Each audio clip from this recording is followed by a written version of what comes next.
Hopefully you all can hear us online. Welcome to the May 29th meeting of the Ogden-Layton Area Technical Advisory Committee for TransCom.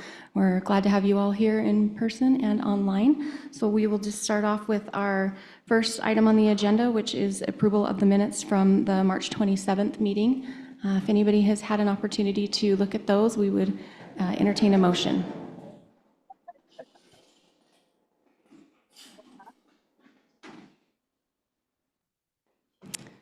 Would anybody like to make a motion on the minutes from the last meeting?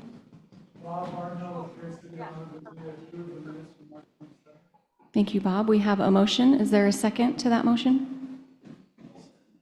Thank you, Boyd from West Point. Okay, all in favor say aye. Any opposed? Motion passes. Thank you. Next, we have a comprehensive safety action plan presentation by Brent Crowther.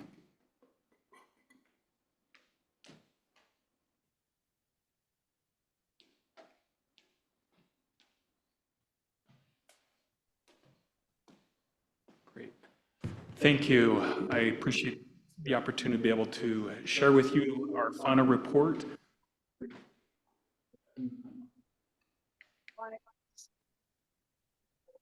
For the comprehensive safety action plan. I'm not logged into the Teams, yeah. Okay, does that sound better? Okay, great. How's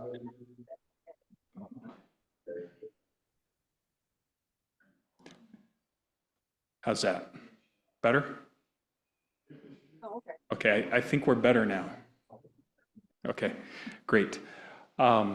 This first chart shows the number of fatalities that have occurred across the United States over the past 10 plus years or so.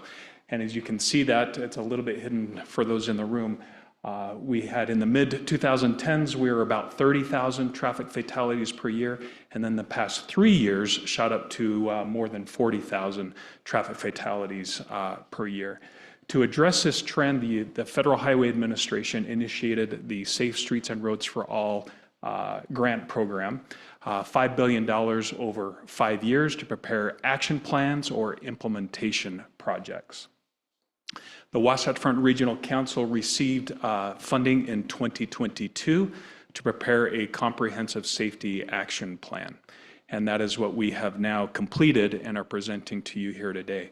The purpose of that plan is to provide local governments the means to make strategic roadway safety improvements.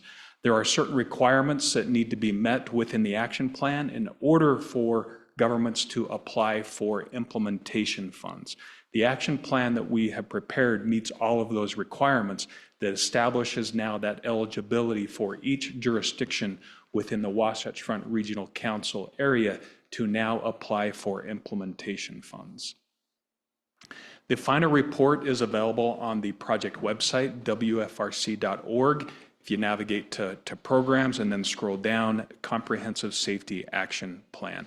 And we have an executive summary of about 20 pages and then a more comprehensive final report of, I think it's about 60 pages or so. And then we have a set of appendices that I'll show you here in a few minutes. The Comprehensive Safety Action Plan includes 9 chapters.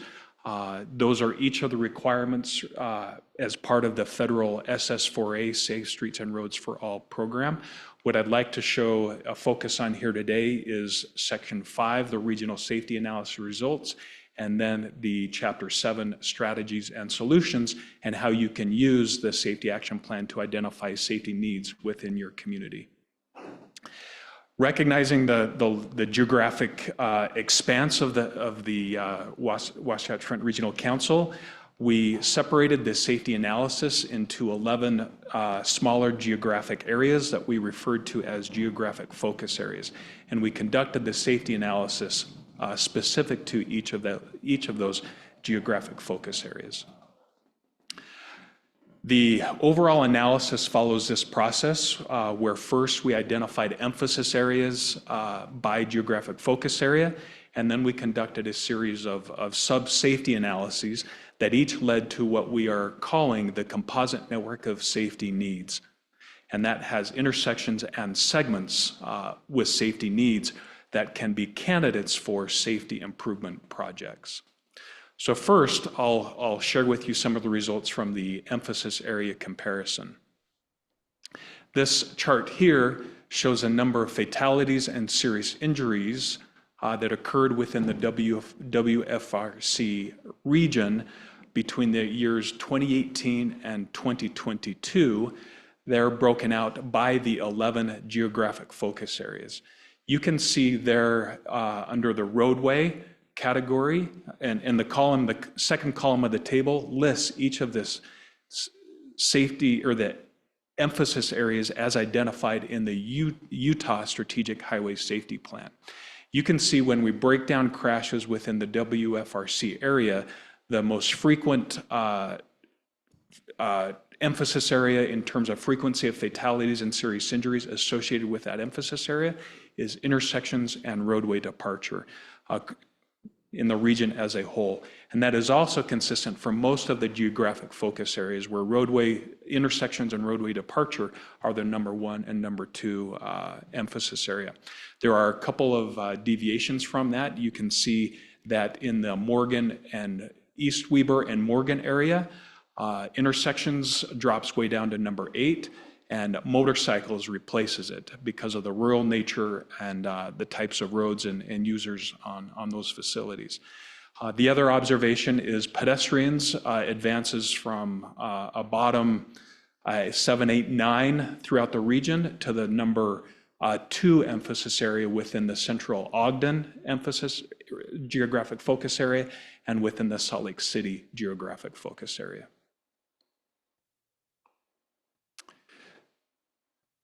The second is identification of specific segments and intersections with safety needs. We followed a process that looked at historical crashes, conducted a network screening, incorporated a risk analysis leading to that composite composite network that had intersections and segments within it. This here is an example of what that composite network looks like. We list segments separated by state routes, federal aid routes, and local streets. And each of these segments we've identified have were identified as priority within those analyses, whether it's because of higher than expected crashes or risk elements that contribute to crashes.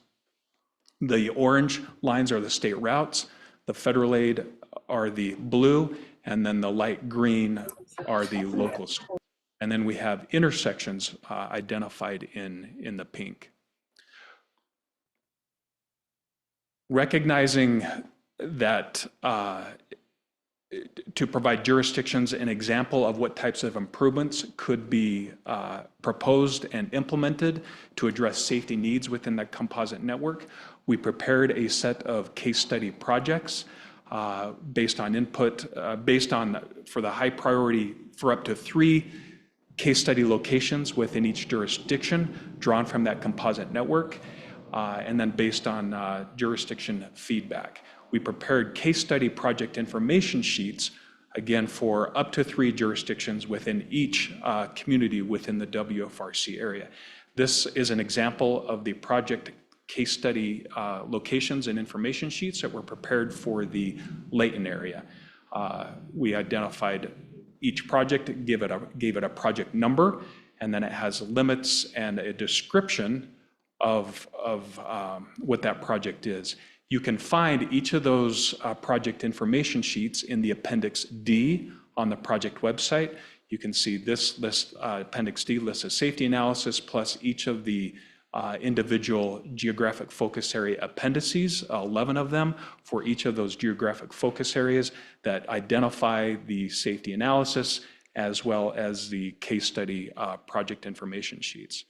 This here is an example of what that project information sheet looks like for the first Layton project. Give it a project ID number, it has a description, a map of the crashes, and then a second page has what are the proposed elements as well as an estimated cost.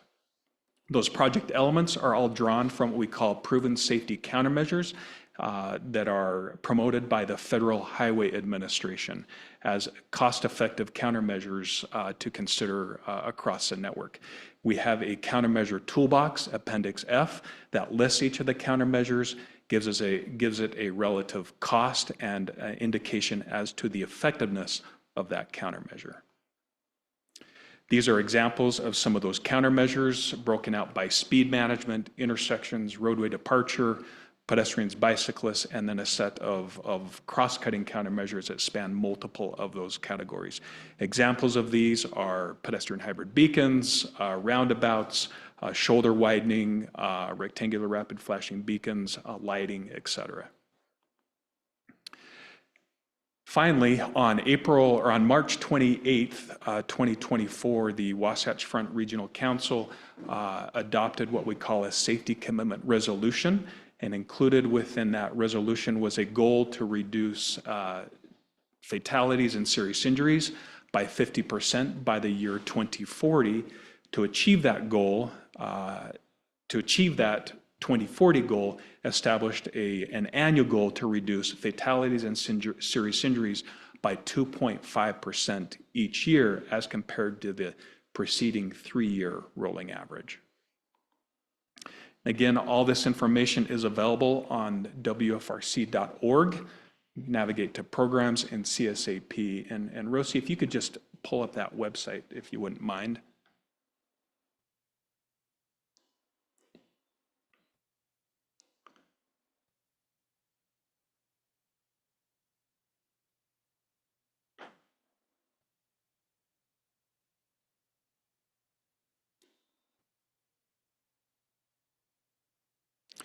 And here's the project website, and if you scroll down, you can see all this information listed. There first is the executive summary and the final report. If you keep scrolling down to the executives, to the final report, go below that, and then listed below, you can find all of the appendices. If you keep scrolling down, those are all the different appendices that have the detailed information for each of the geographic focus areas. And then if you scroll up to the top and click on the GIS story map,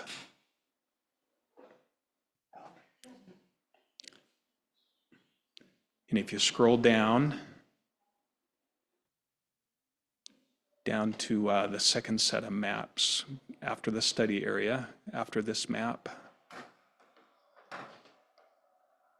if you scroll down and you enlarge that map, you can zoom in as on your specific jurisdiction, and then just type in or zoom into a location in there, and you can see where the case study project information sheets have been prepared with a project number and indication of the project limits.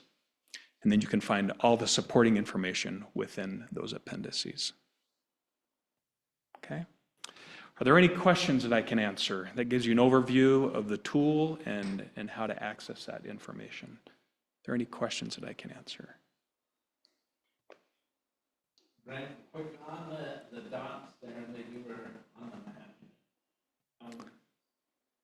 Is there a reference from that project ID, the 520.2? That's the project number, and so then you would go to their appendix. Correct. In the appropriate area and look for that number. Correct. Yep. So that's that 520.2 is within the Salt Lake City geographic focus area. So you go to Appendix D, can't remember, and then you can do a search on that, 5.20.2, and it'll take you straight to the page, or there's a table of contents. You can click on project information sheets, and then you can see a list of those case studies that are within that appendix and navigate down to that. Okay, so this would give us, because every road isn't, but if a road has a similar characteristic, we could look on that and get the ideas from that. Correct, exactly. And mirror it onto our project. Right, correct. And there is another map within this GIS story map that identifies other segments. This map is just showing the case study project locations. There are other maps that show segments that were identified with safety needs. that had higher than we would expect crash frequency. And while we haven't identified specific projects for those, they have a safety need where you could develop projects to address the needs on those segments as well. Perfect.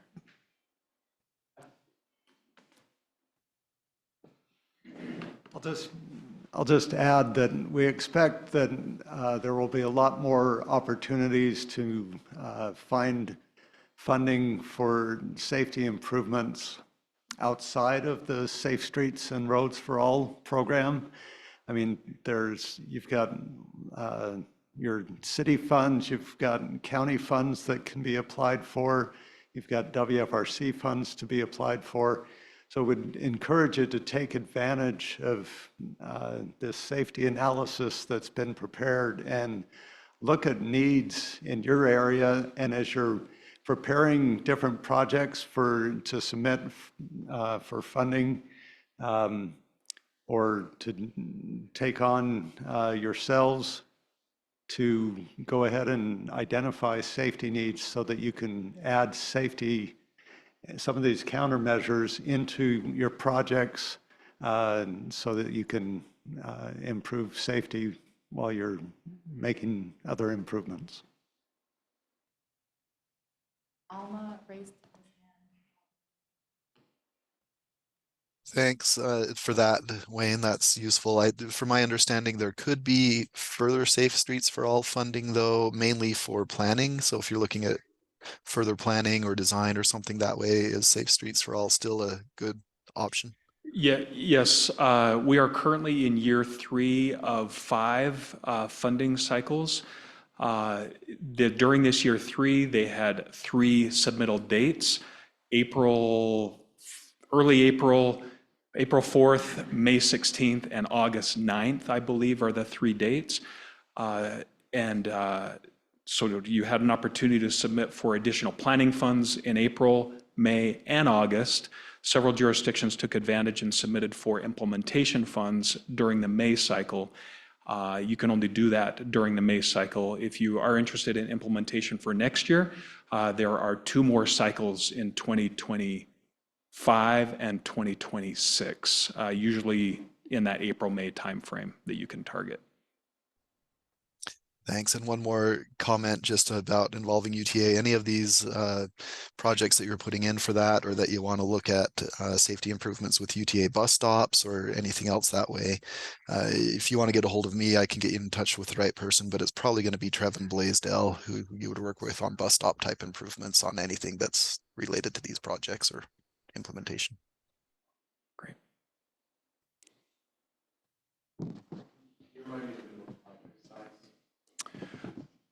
For implementation, I believe it was 2.5 million, and the maximum size was 25 million, and the median size was about 10 to 12 million.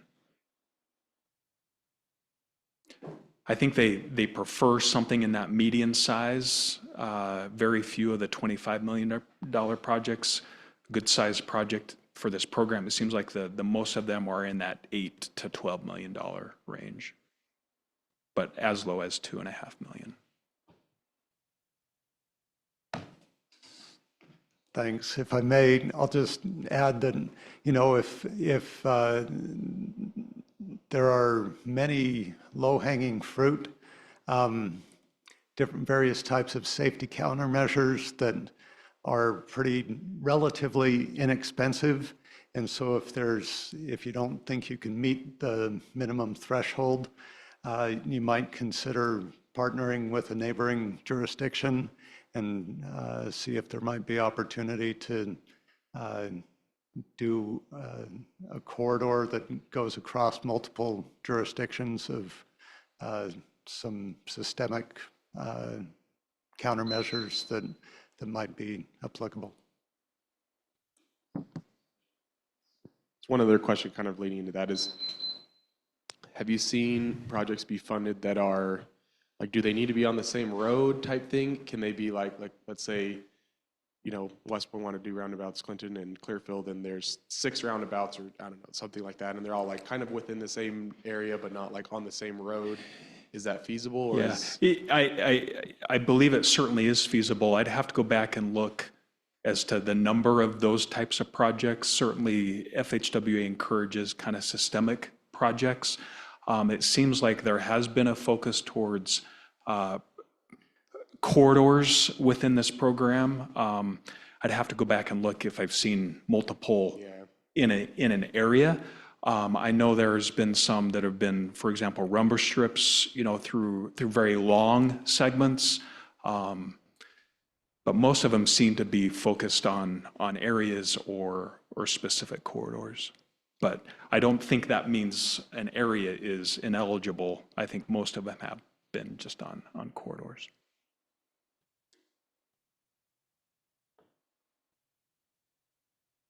Okay, thank you very much.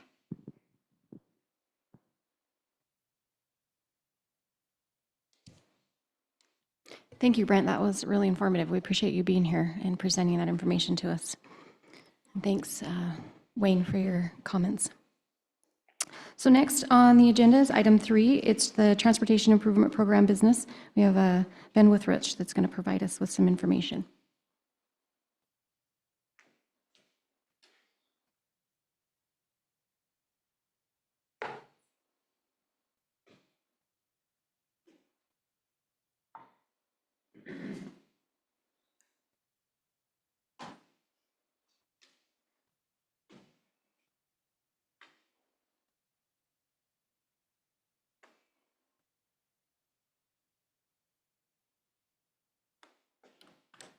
Brent, thank you. That was great. And I apologize. I broke that rule right out of the gate, not using a microphone. So if you have a question or a comment, pause for just a minute. We'll get you the microphone. But thanks, Brent. That was wonderful. So before you today, what you have is the information, or, well, why don't we just start with the slides here. So today, the intent is to bring the tip out for public review and comment, and that'll take place during the month of July. What we're here for today is to review with you where we are and moving forward to have you make recommendations to TransCom for the public review and comment period for the 25-30 Transportation Improvement Program. So you've seen this chart before. The schedule here, you remember that back in early September, the end of August, when we requested letters of intent, those letters of intent came in. We went through those. We did the project concept reports. That evaluation process went through all the way up through March. And then this committee made recommendations in March on those projects to move forward. And congratulations, TransCom reviewed that information and made those recommendations to the council. Council reviewed that information and approved them last Thursday. So we are now in the draft program preparation, and that will enable us to work with UDOT, with UTA to prepare the draft 2025-2030 tip to go out for public review and comment during the month of July. So we went through this, and you were very familiar with the Ogden-Layton urban area here, where we went through all 51 projects. We identified those projects for STP funds, the CMAQ funds, the TAP funds, and the CRP funds. And you made recommendations in each of those programs. The one part that you haven't had an opportunity to see, and that's the projects that were in the Salt Lake urban area. And we won't go through every one of those projects individually, but what we will do is identify the list. And that's what you have before you. And actually, Rosie, can we email that out to the ones that are online? I should have mentioned that earlier. That list, the summary list. Can I wait until after the presentation? Yes. Yes. So those online, just we'll show you. And then I should have remembered, and we sent it out earlier. So I'll hold this up so those online can read it from my copy. No, I'm kidding here. So there'll be a hard copy, but there were 58 projects in the Salt Lake urban area. 30 of those projects asking for STP funds, the 11 on the CMAQ, 10 in the TAP, and 7 on the CRP. So the lists that have been passed out or will be made available to those online, let me stay here for just a sec. identify those projects that are recommended for each of the programs. So you now see all of the STP program for both urban areas, all of the CMAQ projects for both urban areas, the TAP projects and the CRP programs for both urban areas. You'll recall that we had the evaluation sheets for each of the 4 programs. Both urban areas went through those programs and identified the priorities for the projects to be recommended. And then that's where we come up with this. So, boy, this clicker is quick, Rosie. Except it doesn't go in reverse very fast. We got the 7 projects in the Ogden-Layton area.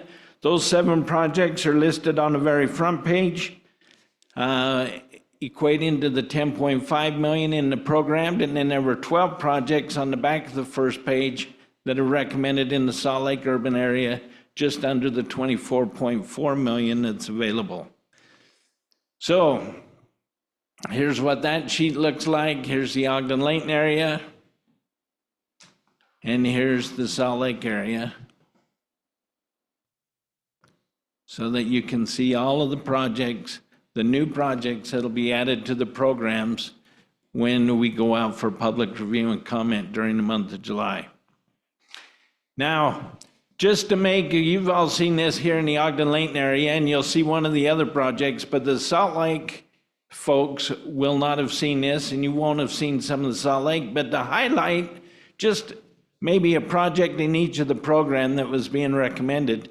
You'll recall here the Bamberger Bridge, or the Park and Overpass replacement. This bridge has long lived its life. The road facility is narrow underneath, it has drainage problems. And so the intent was to remove this structure and potentially rebuild it. But they came up with a better idea between the cities and with UDOT. The idea now is to remove that structure that's located there on the right and make all of it surface level so that we would have an at-grade intersection for those movements. That would also enhance or improve the high school parking there for Woods Cross High. And the funds being requested for this project was the 3.5+ million, and the TAC committee recommended $2 million for this project. TransCom reviewed that information, made that recommendation to the regional council, and the council approved that we programmed $2 million for this project. So then moving into the CMAQ program, you can see that we had 3 projects in the CMAQ program totaling $4.4 million, 5 projects in the Salt Lake area totaling more than $6.8 million. The list of projects are following the STP program. There's the 3 on the top in the Ogden-Layton area and the 5 in the Salt Lake area on the lower portion of the table. So here's a project then that this body would not have had opportunity to review, but this is for a roundabout at an intersection there at Sunnyside Avenue. This is just east of Hogle Zoo there at Crestview Drive. And here's a picture during one of the events that's taking place there. You can see there's a lot of traffic, there's a lot of pedestrians, there's even a bicycle, a couple of bicycles, but very hectic intersection. And so the intent is there to construct a roundabout there to improve the air quality as well as improve safety and mobility throughout the area. The Salt Lake TAC reviewed this, made recommendations for the $762,000. TransCom reviewed this and made recommendations to the regional council, and they approved this project. So that brings us then into the TAP program. So the TAP program in both urban areas had 5 projects that were recommended. Those in the Ogden-Layton area, 1.5+ million. Those in the Salt Lake area, 2.5+ million. That list is the front page of that is the Ogden-Layton projects, and the back page is the Salt Lake urban area projects. To highlight one project in the CMAQ program, or excuse me, in the TAP program there, this was a project in Mill Creek. So this body has not seen this project. Here, this is a crosswalk bike ped facility improvement located right here at this location. The problem with this intersection there from this level looks great, but if you come in at a grade level, first of all, you've got quite a crown on the road that drops off to a pavement to a dirt shoulder on the west side. On the east side, you can see the catwalk comes down and you have a series of stairs to get down to the regular sidewalk. Then that also creates a ponding location whenever it rains or storms or someone runs their sprinklers a little longer than they need to. So the TAC reviewed this, recommended the full requested amount of $376,000. TransCom reviewed it, made recommendation, and that was approved. And so our last program then is the carbon reduction program. 2 projects in the Ogden-Layton area were recommended, 3 projects in the Salt Lake area. All listed on one side of the table is with Ogden-Layton on top, Salt Lake on the bottom. And I highlight one project there as a project that this body's familiar with, and this is the intersection there at 12th West and Harrisville Road, a far west request. This is to take an at-grade intersection, 4-legged intersection, and construct a roundabout, or if further studies provide information, perhaps it is a signalized intersection. TAC recommended $900,000 for this. TransCom reviewed it and approved this project for the $900,000. So that's the projects. Then in addition to this information is the air quality conformity analysis that goes forward for public review and comment as well. That document, as well as the table of projects of all the projects, will go before TransCom for permission to move forward for public review and comment during the month of July. We'll begin June 29th and we'll proceed through August 3rd. During that period of time, we'll have a public open house up here in the Ogden-Layton area, probably where we've had it in the past. That's the Intermodal Center there. And then we'll have one down in the Salt Lake area. Any questions on the draft 25-2030 Transportation Improvement Program?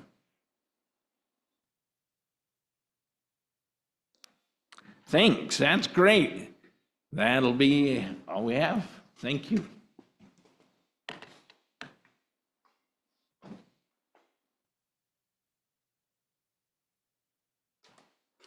Well done, Ben. Thanks for getting us this far in the process. We appreciate all your work. All right, it looks like we're moving on to item 5. I don't believe that Paul is here yet, so we're going to skip over 4. We'll move on to a presentation from Perry City and Robert Barnhill.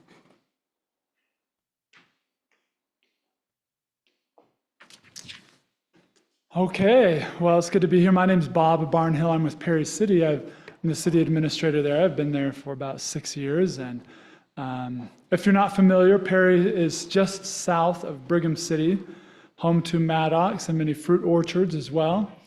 We're about 6,000 in our population right now. So I was thinking about what I might talk about today when I was asked to give a presentation, and we have a cool CMAQ project coming up and an STP project, but those are in the future. They haven't happened yet. And we have an ongoing TLC project through Wasatch Front Regional Council, but that's ongoing. I don't have anything to show yet. And Ben suggested it could really be anything. So I'm going to tell you a little bit about our new City Hall today. It's an opportunity to maybe tell our story, maybe toot our own horn a little bit.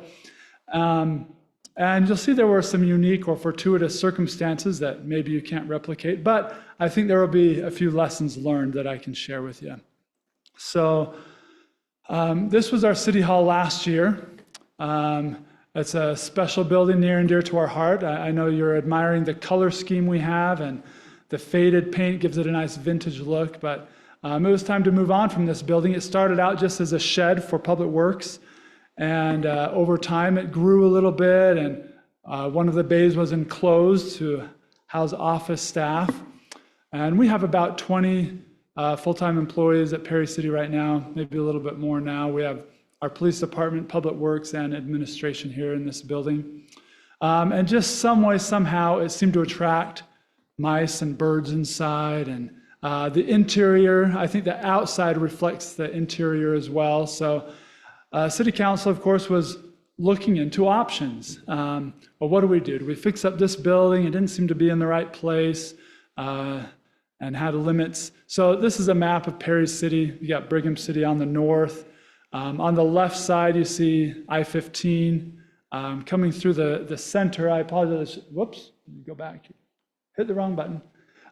We have Highway 89 that bisects our city north to south. So that red dot is where our old city hall was, a little bit off the beaten path. We were hoping to purchase this property here in the center of town next to a city park. We ended up in the middle of a family feud, and it's a long story, but some way, somehow we ended up owning an ownership stake in this property and ended up in this family feud, and it all fell apart. But one thing led to another, and a better opportunity showed itself up here right next to Maddox. There's a building next to Maddox called the Lodge Building that was up for sale and actually was sitting vacant for a few years. As Maddox backed up, they were leasing the upstairs and they pulled out and it sat vacant for a while. So that became our opportunity as the price was dropped on that building. So this is the building we purchased, a little bit different than our old building. You can see Maddox there in the background. So the Lodge Building, it's interesting, was built by a doctor out of Cache Valley. And initially he wanted it to be a bison meat processing plant. And then he thought, well, maybe I could have a restaurant with it. And then, well, Maddox is next door. They said, well, we'll run the restaurant upstairs in this event space. And so then the doctor put some doctor offices down below, and they operated that for almost 20 years. And when Maddox decided to pull out for multiple reasons, and then it sat vacant. And it's a unique building that maybe didn't fit a business model for anybody to come in and buy. So that's why over time, over the years, the price dropped and was made available to the city, and it works pretty well for what we would like to use it for. So these are just some posters. I know the text is small. This is what we showed to the public at our open house. Kind of walk through the timeline of the building, built in 2000. The logs that you see came from the causeway that went out to Antelope Island. They were pulled out of the Great Salt Lake. And there was actually an Amish construction company that came and erected the main structure and the logs there. One interesting thing is we had Maddox upstairs running a full-service kitchen, and then the doctor's offices, but there's some other commercial tenant space in the building, and I'll show you that. We've maintained that tenant space. So before we purchased this building, we had some architects do some cost estimating for us, so we knew we were trying to plan for the future. In 2020, they gave us a cost estimate of $9 million for a new building. That was not including the land, and of course, didn't anticipate the inflation that would come over the next 2 or 3 years. So we anticipate if we had gone that route, it might have cost us $12 million total for a building that would be less unique and smaller than what we have now. Let's see. Some things that we talked about with the public. Number one, we wanted to accommodate growth. All of you here are from agencies in Utah that I'm sure are growing. Your organizations, your cities, your counties are growing, and so are we. We estimate overall that we saved about 50% compared to building new. We bought the building for about $3.8 million, which was quite a bit less than what he built it for 20 years earlier. Also, we have 2 commercial tenants in the building, so that allows us to subsidize our payment, and no new taxes or fees were needed for this project. It was just fortunate that we had debt expiring right when we brought on debt for this building, and so there was no net change in what our payments were there. It provided ADA accessibility, met standards for our police department. So in the past, the only place they could interview victims or criminals or do their sex offender registry updates was right outside my office door. So I'm glad we don't have to do that anymore. They have a proper evidence room storage as well. We could also rehabilitate and activate a space that was kind of forgotten in our community. Right in the heart of our town, we had this vacant building. So we're glad we could activate that space. And with any project, it doesn't matter how good or how bad it was. There were mixed feelings among the public. A lot of them would say, well, look at this fancy new building, that's why our garbage rates are going up. And we tried to explain, oh, that's not exactly how it works. But, we put right on there, hey, if you disagree, let us know. We're not hiding anything. We're happy to talk about any concerns you have. So we worked with a consultant to put together some architectural revisions. This is the site overall. I apologize, those on Zoom may not see this. I've got a pointer here, but the event center, you enter on the south end. This is the main City Hall entrance here on the northeast. We have a tenant entrance here, a tenant entrance here, and the police department is around back for their entrance. We've got more parking than we'll ever need. Hopefully we'll utilize that better in the future. Again, this is hard to see, but just to point out just a little bit, when you come in on the northeast, there's a huge lobby area, and the reception desks were back here. We actually installed a conference room here and pushed the reception area up closer. The mayor had, on the very north, on the top of the page, the mayor's office had a drive-up window in the building that he took out. We thought it was a good place to have maybe drive-up complaints, but he wanted to take out that drive-up window. On the back side of the building was a loading dock. We turned that into the evidence room, and the police department back here had quite a few changes to the layout, and we took out a large service elevator. You'll see that turns into their conference room. Upstairs, right in the middle, again, it's a little hard to see, but these lines in the middle, that represented a large kitchen. It took up like a quarter of the space upstairs. And there were 2 elevators. We kept one elevator, took the other one out. No matter how we tried to arrange the space, it just wasn't working with that large kitchen in the middle. And we have no interest in running a kitchen like Maddox did. So these are the revised plans, so you can see added an office and the reception desk up here and a conference room. Here's where the service elevator was, so now the police department has a conference room as well.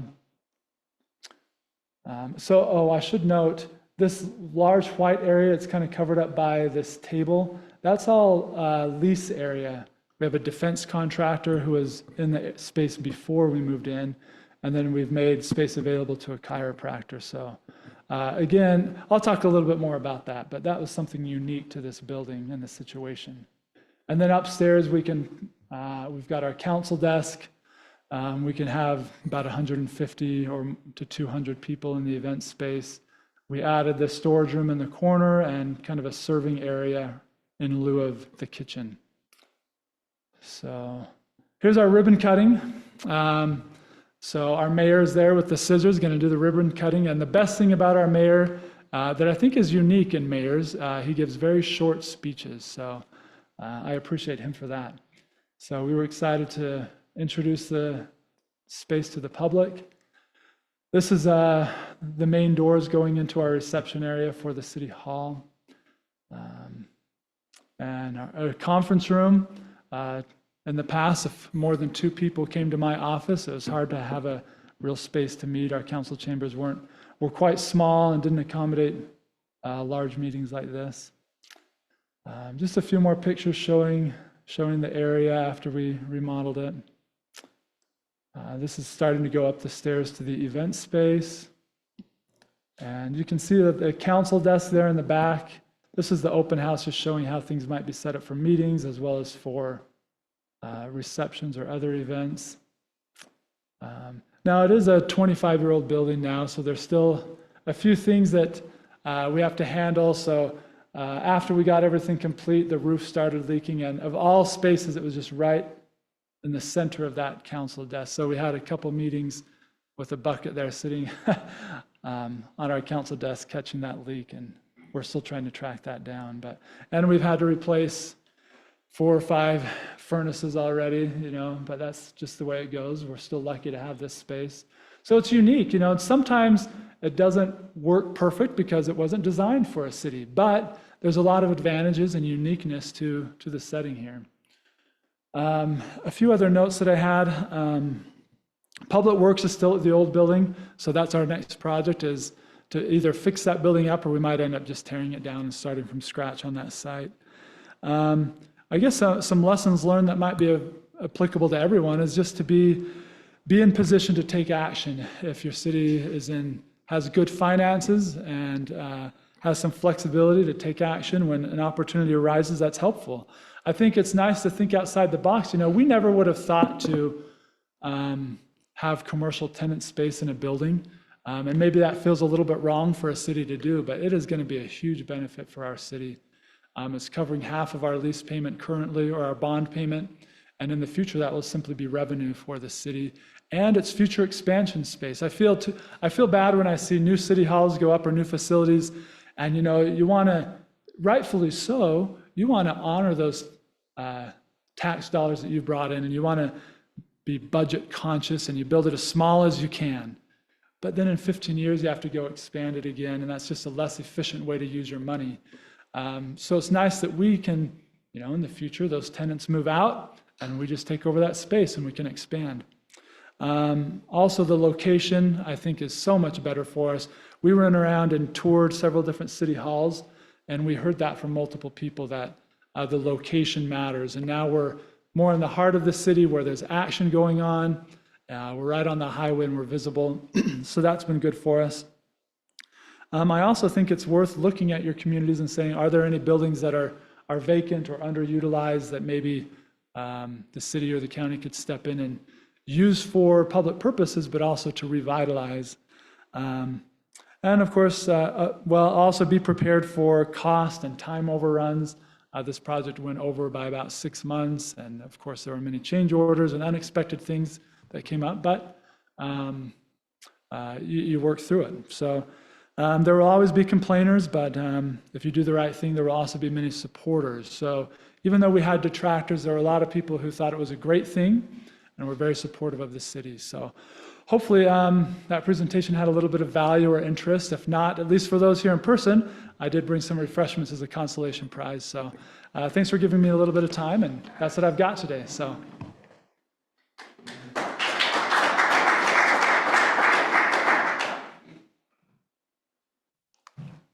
Thank you, Bob. That was awesome. What a unique use of that space.